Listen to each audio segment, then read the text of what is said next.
السلام عليكم ورحمة الله وبركاته. وبيغا نيل وبيغا ودير عالمك أما أدونك waxaanu dhex maraa qaaradda Afrika. Wabigan dhererkiisa waxaa gaara ilaa 6,650 kilomitir.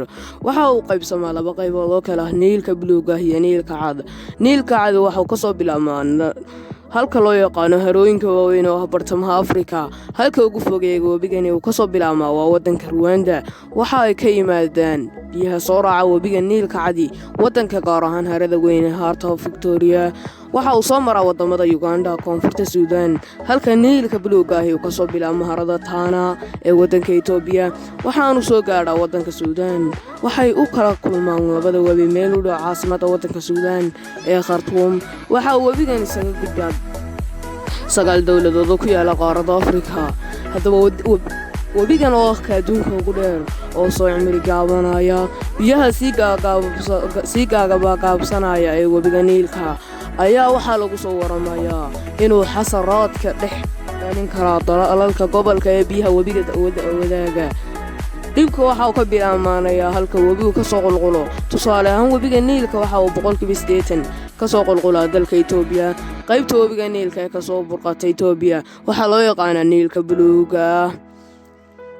haddaba Niilka buluuga ah 80% ka soo qulqulay Itoobiya. qaybta wabiga ee ka soo burqatay Itoobiya waxaa loo yaqaanaa Niilka buluuga sidaan hore u sheegnay. haddaba halka Niilka cad uu ka soo qulqulo harada weyn ee Victoria waxayna labada wabi isaga darsamaan dalka Suudaan. wabiga waxa uu ka dhashaa roobabka ka daa deegaanada ka soo qulqulay balse taasi dhowaan ay roobabkii aad ay u yaraadeen. sidaas daraaddeedna wabiga waa uu biyo yareeyay. walaalaha wabiga iyo buraha ka talaaba si ay iskuul u aadaan. Shiili Abdulsalaam oo meydkeeda laga helay New York markii wabigaasi qaatay. haddaba wabigu wuxuu maraa 3 meelood oo Masar.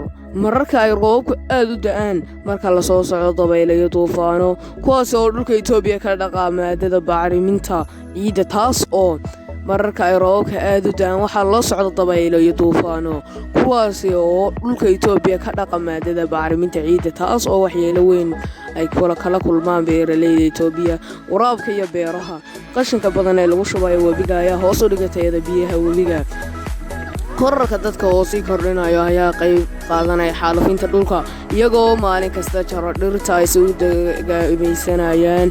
daadadka waaweyn ee soo rogmadaya iyaguna xaalufka dhulka ka sii qayb qaadanaya. dadka horay ugu taajirsanaa roobka ayaa hadda u wareegay inay beerahooda ka waraabiyaan biyaha Niilka taasoo saameyn ku yeelata xadka biyaha wabiga Niilka. dadka qaarkood oo degan tuulooyinka ayaa gaabgaabinaya oo isdhaafaya tabcashadooda beeraha waxayna u guureen magaalooyinka sida magaalada Bashardar oo kale. qaarkood kale waxaa aadayaan tahriib dalalka Yurub si ay halkaas nolol sameeyaan. dadkaas waxaa ka mid ah wiilka lagu magacaabo Gadasha Daamuhu oo 17 jir ahaa. wuxuu yaambo haystay beertiisa isagoo rajaynayay waxa ka soo baxaa inuu siibiyo kadibna uu tahriibo. markasta oo hoos loo sii raaco wabiga waa markasta uu dhibaatadiisa iyo biyuhiisu yaraadaan kaasi oo sii badanaya. kalluun aad uga yaraya ay soo jalaabtaan dadka wabiga ka kalluumaysta. waxaa xaaladda ugu sii daray biyo xireenka weyn ee Itoobiya ka dhashay meel aan ka fogeyn xuduudda ay la wadaagto Suudaan. halkaas oo dowladda ka barakicisay kumanaan qof si dhulka looga kireeyo shirkado waaweyn oo beero ka sameynaya.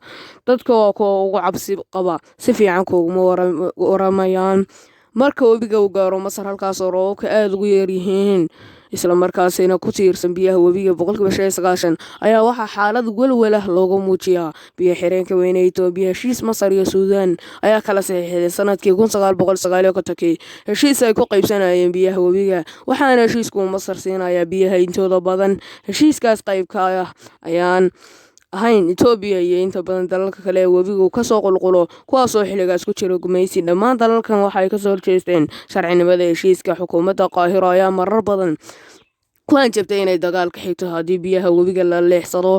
ciidamada Itoobiya ayaa heegan ugu jira haddii la soo weeraro waxayna xitaa leeyihiin ciidamo badda ah kuwaas oo ku sugan harada weyn Tana waxayna ku sheegayaan inay ogsan yihiin inay joogaan furun dagaal.